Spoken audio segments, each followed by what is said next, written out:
Hi and welcome. I'm Steve Martirano, and this is the Behavioral Corner. You're invited to hang with us as we discuss the ways we live today, the choices we make, the things we do, and how they affect our health and well-being. So you're on the corner, the Behavioral Corner. Please hang around a while. You know, one of the great things about, making a living, more or less, hanging on a street corner is that I get to run into all kinds of really interesting people. So I hope you've found us and you can spend some time on the Behavioral Corner. Today's guest is no different. Bill Stauffer has been a lifelong advocate for substance abuse sufferers. Spent the better part of, as I say, his adult life as an activist with a capital A. And he's a kind of fellow that hasn't let anything like a pandemic stand in the way of that. Bill is the executive director of a Pennsylvania statewide organization called the Pennsylvania Recovery Organization Alliance. He's been doing that since 2012. He is, in addition, a 25-year clinician and administrative expertise in both those areas. And he himself is in long-term very successful sobriety, which began at the age of 21. So we welcome Bill Stauffer to the Behavioral Corner. Hi, Bill. Thanks for your time. Thank you for having me. It's an honor to be on your show, and I really appreciate the opportunity to talk about these kind of things. That they're things that are near and dear to my heart. Yeah. So, never more important than during this pandemic, which we're going to get deep into because it has affected everything. Now, said at the beginning, I want to get into what the organization does, of course, as well. But, you know, I'm guessing that if you got sober at 21, you have been in long-term successful recovery for better than half your life, correct? I celebrated 34 years of recovery actually last week, and so the majority of my life has been in recovery, and for most of that time I've done this work, I would say more than full-time. It's more of a calling than a job, and this is incredible work to help other people get into recovery, and it also could be very difficult. I mean, I think, for me personally, that if there's a curse of long-term recovery, it's seeing sort of the slow-motion train wreck of what can happen in people's lives and knowing that it doesn't have to be that way. That, I've seen some really amazing, talented people that we've lost because we haven't provided them the kind of things that they need to get for recovery. So this is what I've done with my life. I wouldn't have it any other way. Yeah, well, we're all better for folks like you, I'll tell you that. 34 years sober is a remarkable achievement, and it's worth just people hearing that, because as you know, there are people who can't imagine 34, days or 34 minutes without using. So that's always helpful. But it's a great point you make about. Yeah, I was one of those people, just so you know. I mean, I had never envisioned that this would be that I couldn't think of myself being 90 days in recovery. So this wasn't what I thought I would do, but I'm grateful I have it. Yeah. Well, that's how you string out 34 years. Just before we get into your story about your substance abuse and how you managed that remarkable change, you mentioned something just in passing, how difficult it can be because you are surrounded by the stories and the people who suffered the way you did. Sometimes you're successful, many times you're successful in helping them, but as you pointed out, you do lose people. Question just occurred to me. I don't think I've ever asked anybody in your position about this. How do you avoid hearing those stories and seeing those people and what they're going through? How do you avoid that triggering you? Has that ever occurred in your life that it just got too much? It's a really good question, and I think anybody doing this work, there's something called vicarious trauma, and so I have seen and experienced things that are also traumatizing in doing the work, and it's very interesting because there's corollaries to the other things that we're talking about here today. So, there's actually something called post-traumatic growth, and if you look at, for example, we're undergoing this pandemic, and people who go through crises, one of the things that can happen is it allows them a chance to reevaluate things that are important to them. And so trauma is something to be addressed, but it doesn't mean it's not fate. It doesn't mean that it will harm you. And so for me personally, to stay vital doing this work, I have to practice my own recovery. I think, continuing to be a person that my attitude is that I have much more to learn. and to stay vital. And there's no experience in life that I can't learn from. I've learned as much from the people that I've worked with, I suspect, that they've learned from me. And so it's really a great honor, even though it has exposed me to some difficult things. It's a great honor to spend time with people and watch their growth process. And I even say, sometimes when I didn't think that people did well, it's more than occasional that I've run into people 8 or 10 years after I work with them on the street, and they repeat back to me things that I had said to them a decade before. And I recognize, even though at the time I didn't think that what I had said had made a difference, that it had stuck with them. So it's not over till it's over. Keeping that mentality is important for me. Sure. I guess it also, your life's work can, in a real sense, help you maintain your sobriety, right? I think so. I think it's also, but it also involves extra work. I wouldn't suggest that somebody get into this field to improve their own recovery, because it can work the other way as well. I mean, it also changes what you can do with your support. Think about going to meetings with people that you're serving. So you have to be careful, but I do think that overall the work has been fundamental in my own process. Bill, can I ask you about your experience with substance abuse? How did it start? When did it accelerate? And how did you get finally sober? So I started using drugs and alcohol when I was 11 years old. And people might hear that and think, well, what was wrong with his family that he started at such a young age? And my family was a pretty average family. My dad worked for the Bethlehem Steel Company, which is in the Lehigh Valley there. At the time that I started, there was a lot of problems with the industry. And so his focus was on keeping his job. And a lot of the families around me, that their parents were the same way. So that our parents were distracted. And I was hanging out with kids that were older than me. And I think, one of the things that happened when I started is the older kids didn't want the little kid telling on them. So when they were experimenting with pot and I was 15, or they were 15 and I was 11, they made a decision to share it with me with a 15-year-old brain, and I made the decision to accept it with an 11-year-old brain. And, I do have some of the genetics around addiction and some other things, and we know that addiction can run in families. It doesn't always. I mean, I'm short. I got a tall brother. It doesn't mean if it runs in your family that everybody gets it. And we also know that the younger a person experimenting with drugs, the higher the risk factor. So I had those things going against me. And so I was pretty much off to the races. I had very high tolerance to drugs fairly quickly. There was around some people who were into some pretty, significant drug use. And so I became addicted really early. I actually functioned for a number of years as a teen before it really started to get bad, where I wasn't able to function, having blackouts and just not simply being able to maintain any normal functioning. And without getting into a lot of detail, I had a moment of clarity because I've seen addiction around me in my life. Even before that, I recognized that I was worse than some of the other people that were around me, and that if I didn't do something about it, I was going to die really quickly. I actually went to a 12-step recovery meeting, and there was nobody in my age group around me, but I listened to what they had to say, and I actually went to some therapy, and I got into recovery at 21. It was very hard because there wasn't anybody in my age group, so I had to hang out with older people, and I got involved with service work in the community. And so I kind of fell into doing things. And I think one of the things for me was I had this recognition that I was a failure, but the reason I was a failure was because I had actually failed to try. Of all the things that hurt, the recognition that I had no idea what I could do if I tried because I only had done so sort of half-heartedly was something that I was determined to see what I could do with my life. I don't want to simplify it. Those are sort of the building blocks that I worked on. So, I barely graduated high school, but, now I run a nonprofit.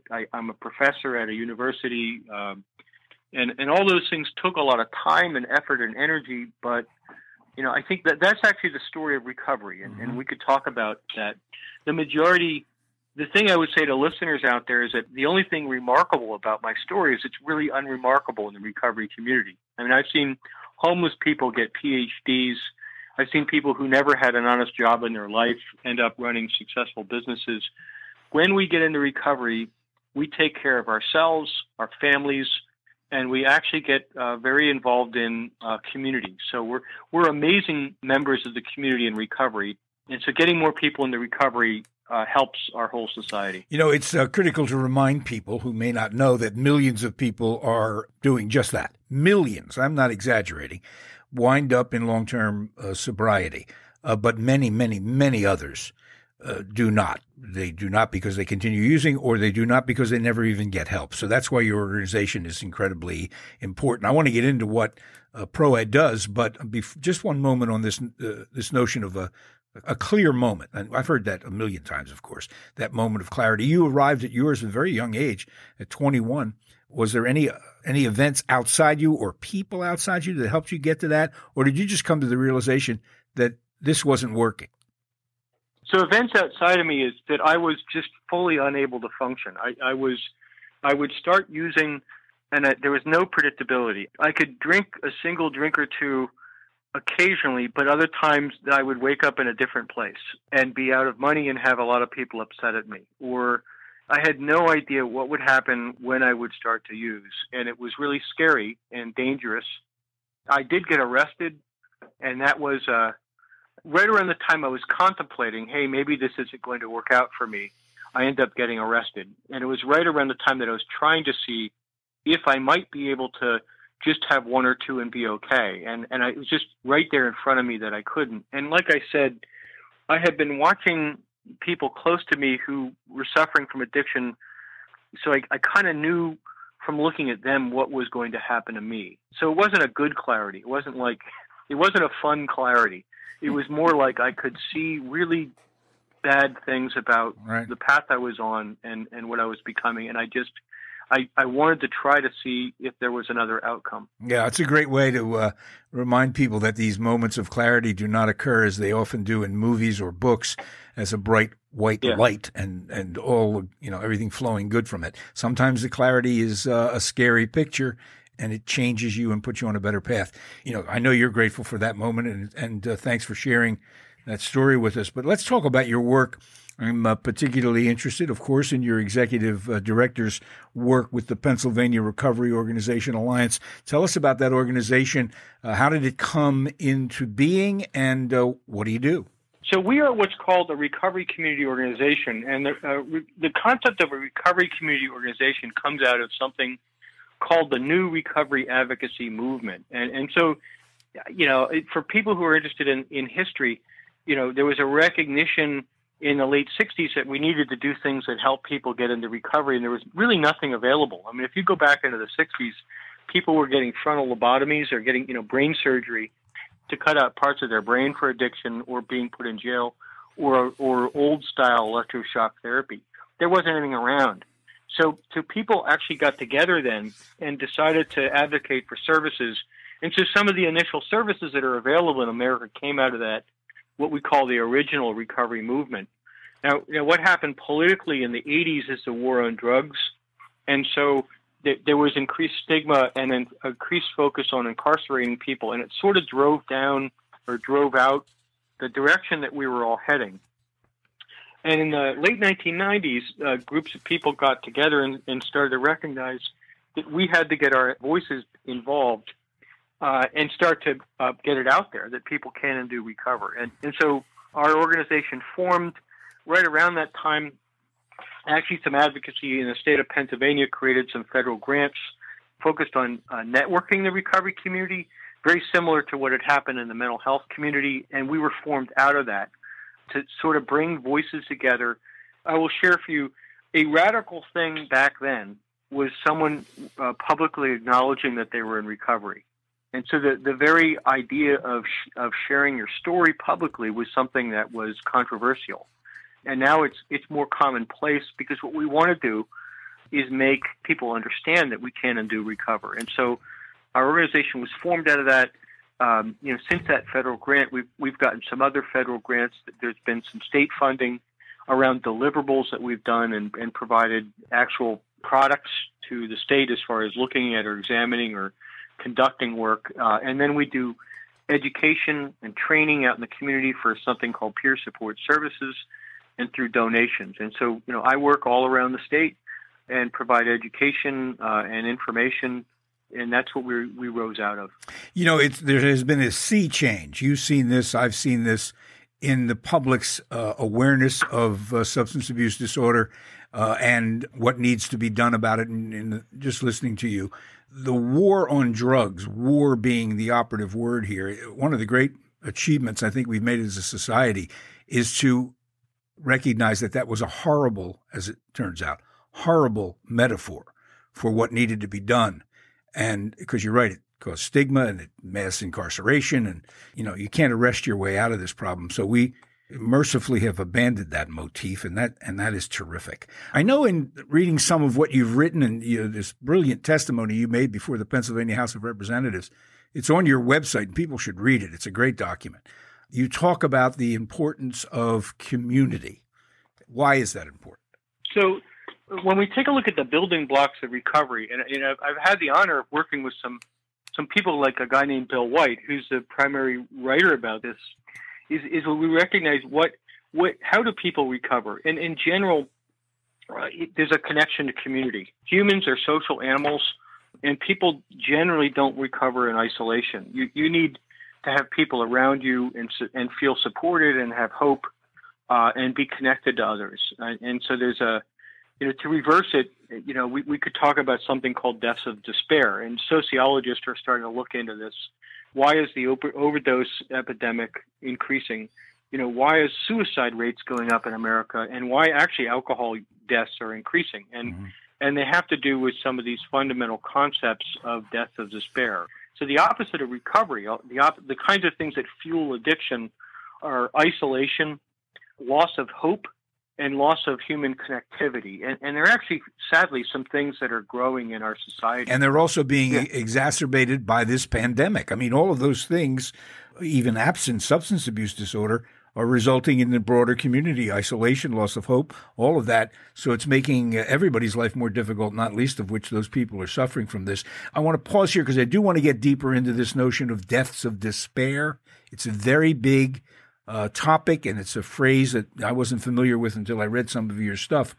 It's fascinating. We're talking to Bill Stauffer. Bill is the executive director of the Pennsylvania Recovery Organization Alliance. He's here to give us chapter and verse on a big, big problem that's been made, like everything else, more difficult, maybe in some ways more damaging because of the pandemic. We're on the corner, the behavioral corner. Every storm runs out of rain, according to the great Maya Angelou. Her words can remind us of one very simple truth, that storms do cross our paths, but they don't last forever. So the question remains, how do we ride out this storm of COVID-19 and all the other storms life may throw our way? Where do we turn when issues such as mental health or substance abuse begin to deeply affect our lives? Look to Retreat Behavioral Health. With a team of industry-leading experts, they work tirelessly to provide a compassionate, holistic, and affordable treatment. Call to learn more today. 855-802-6600. Retreat Behavioral Health, where healing happens. So, Bill, let me ask you, this organization is remarkable. They do fantastic work, and you would assume every state in the country has a organization like yours, a statewide recovery community. I note from your work again, or your research on this, that only 24 states have an organization like ProA. Why is that? Well, I mean, I think it's a good question. Some of it is the kinds of things that we do are, and they're important, are things that most people don't necessarily think of. So when you think of, like, say, behavioral services, most people think of you're going to provide therapy, like a group or a session. And what we recognize about recovery is, again, there's a community building element of recovery that we see no matter what pathway you use. Most people have to have that kind of community. So it's something that may be harder for people to understand, that strengthening community is a fundamental aspect or element that we need to do if we're going to expand recovery opportunities in the United States. And so I think that's part of it. It's hard for people initially to get. And I think, sadly, stigma plays a role. There is still stigma against addiction. Mm-hmm. I think that there are times that people look at recovering individuals in ways that they don't necessarily look to us for solutions. When the reality is, if you actually look at the history of all addiction treatment in America, it's been driven by the recovery community. Well, let me stop you right there and point out something that I think is confusing people. When you talk about community in this context, there are stakeholders in that community that don't have substance abuse problems. Mm-hmm. When you say community, you mean all of us, not just people or people's families who are suffering from substance abuse, correct? We are focused on building the recovery community, but it's also true, as you said, that we need to address community in a larger way in America, because the trends that are driving the problems are pretty much a direct result of not having the kinds of things that we need in our society, which include us all being connected to each other. I mean, social media and other kinds of electronic stuff, we're all more isolated. Most people have fewer connections to people who are close to them. People are not necessarily as hopeful for the next generation as they were in prior generations. And there's a lack of purpose that people have. So that, these are the trends that we need to build across our society. We focus primarily on the recovery community, though. Okay, let's talk about this phrase that comes up, I said, reading your testimony, deaths of despair. In the context of substance abuse disorder in general, but I mean particularly, but also set against the backdrop of COVID-19. What do you mean? What do we mean when we see the phrase deaths of despair? Yeah. So I don't know if people know this, but, through most of my lifetime, and I'm 55, every year you hear from the government that our life expectancy was increasing, so, women live longer than men. But, they'll say, well, the average life expectancy for men went up to 85.2, so, or whatever it is. And so for a long time, our life expectancy was increasing. And then statisticians started to see that there was a change. A few years ago, life expectancy in America actually dropped. And we're one of the only major countries in the world that experienced this. And so when they took a look at it, they found that there were three main causations of this. And one is the overdose epidemic. And for people, if you don't know, overdoses are the leading cause of death in some age groups. So for people under 25 years old, more people were dying from overdose in America than any other cause, which is rather shocking. And so there actually was a lot of focus on that because those deaths are really right out in front of us. Mm-hmm. The other two types of deaths that were driving this, one is also the suicide rate. The suicide rate in America has actually been increasing over the last 40 years. And it doesn't go up much per year, but over time it has gone up rather dramatically. So suicide rate in America and the demographics of people who are taking their own lives are changing. And so how are they changing? That's also driven that. They're getting younger? For example, during the economic downturn of around 2008 to 2010, a lot of men in the 45 to 55 range were taking their lives. These are productive people who, what we guess is that they were people who couldn't provide for their own families. And so their purpose was gone. And we saw an increase in that age population taking their life at that time. So it isn't just young people that are engaging in suicide. Well, in that context, we can hope that somebody in a position of authority, the United States Congress, for instance, will recognize that economic despair is killing people. So maybe we'll light a fire under someone. What's the third factor that contributes to this? The third is alcohol. Alcohol use has been expanding dramatically, and we've been seeing alcohol-related deaths at younger and younger ages. So, I started seeing people with cirrhosis in their 30s, which at the beginning of my career was not something that you would see.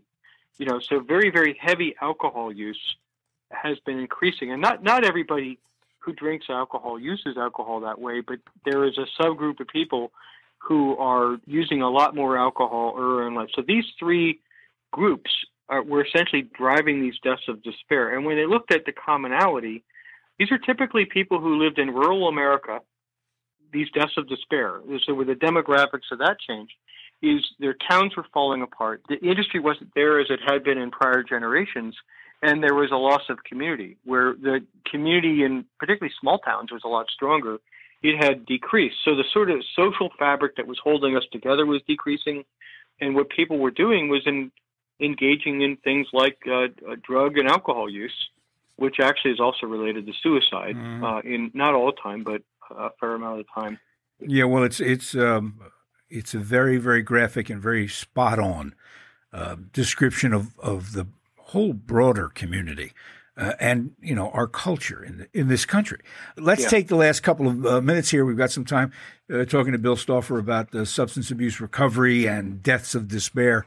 I know it's not the happiest topic, but it's critically important to talk about it. But I note that you talk about with regard to the virus and the pandemic and its effect on your work and all that. You mentioned about stabilizing a fragile treatment and recovery support service. Fragile in what way? I would argue part of COVID, addiction is our largest public health epidemic. I mean, if we look at the opioid epidemic alone, it takes 3% of our gross domestic product right off the top. So 3% of everything that's created in America goes away because of the cost of the opioid epidemic. Alcohol is bigger than that. So when you start to add up all the costs, this is our largest public health crisis. However, when you look at the solution, how much are we actually spending on helping people? It's minuscule. It's something like a penny for every dollar we spent shoveling up. So 99 cents to dealing with the mess, a penny to helping. So it's always been a fragile system that was underfunded. And what happened with the COVID-19 epidemic is treatment providers ended up not being able to accept patients. And then when they did accept patients, and the majority of them are now, the costs. So if you're running a residential facility, oftentimes you're cutting your census in half, and you're providing protective material for your staff and your clients. And this is very, very expensive, and reimbursement simply wasn't there for it. That has created problems in an already struggling system. And in recovery, we are seeing people. This is very hard on the recovery community because the focal point for many people is connecting to each other, and that has been made more difficult because of COVID-19.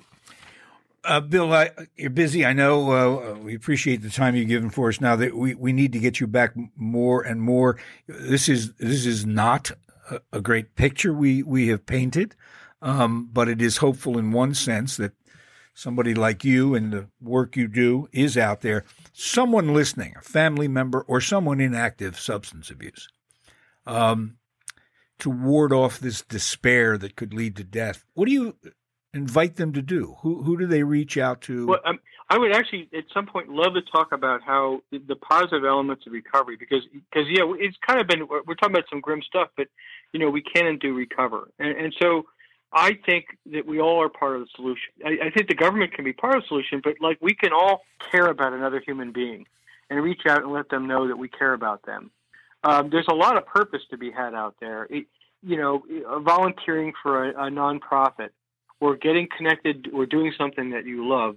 These actually help people stay well right now. And so we need to stay well for ourselves, and we need to reach out to other people to kind of bring them in. So I don't think we're all powerless. I actually think that there are things that we can do here, that if we actually served people the way that they needed, we would be able to get millions of more Americans into recovery. And the research is showing us that 85% of the people who hit 5 years of recovery will stay in recovery for the rest of their lives. It's an amazing statistic. No, look, you can't start out with a topic like this and paint a totally rosy picture, and I realize that. But you're completely right. I've talked to lots of people over the years I've done the program, and the success stories are abundant. As I said, millions of people in long-term recovery, and many of them are helping others in the way you have described. So it's very hopeful. But as you said perfectly, we are all in this together. People want more information about Pro-A. What do they do?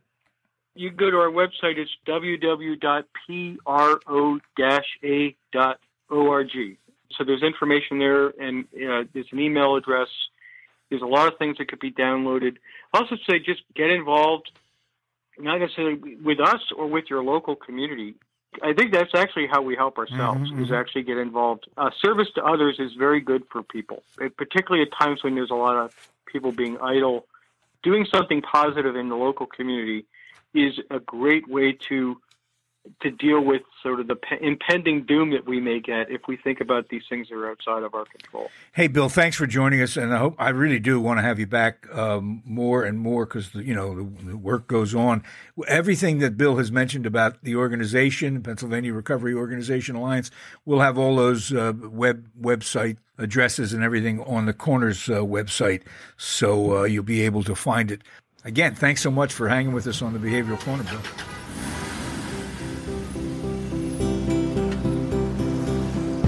That's it for now.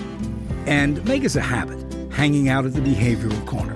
And when we're not hanging, follow us on Facebook, Instagram, and Twitter on the Behavioral Corner.